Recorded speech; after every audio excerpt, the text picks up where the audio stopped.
শ্যুটের জন্য রেডি হব বলে একটু মার্কেটে গেছিলাম যে ব্লু আর হলো পিঙ্ক কালারের জারবেরা নেব। তারপরে দোকানে এসে জানতে পারলাম ব্লু জারবেরা হয় না। যাই হোক, তারপর পিঙ্ক চাইলাম, সেটাও ছিল না এই দাদার কাছে। আর পরে যদিও আমি পাশের দোকান থেকে একটা পিঙ্ক পেয়ে গেছিলাম।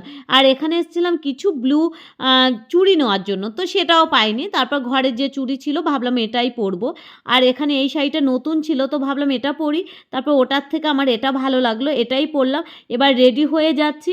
আর রেডি হয়ে কেমন লাগছে অবশ্যই বলো। আর এখন আমরা একটু যাব, আর আমি আর আমার একটা বান্ধবী, তো আমরা যাব আর গিয়ে একটা শ্যুট করব। আর কোন গানের শ্যুট তোমরা অনেকেই জানো, কারণ এই গানের শ্যুটটা কিন্তু আমি আগে ছেড়েছিলাম, কিন্তু ব্লগটা শেয়ার করা হয়নি। যাই হোক, আর এখানে অনেকেই ছিল। আর এটা হলো সেই 17 হাত কালীতলা, আর সেখানে যে নদী আছে সেই নদীর তীরে। আর জায়গাটা এত ভালো, আকাশটা এত ভালো, আর পুজো কিন্তু চলে এলো। এই 1-2 দিনের মধ্যেই পুজো। আমি হলাম ভিডিওটা অনেক দেরি করে ছাড়লাম, কারণ আমার ভিডিও মানে ছাড়াই হচ্ছিল না।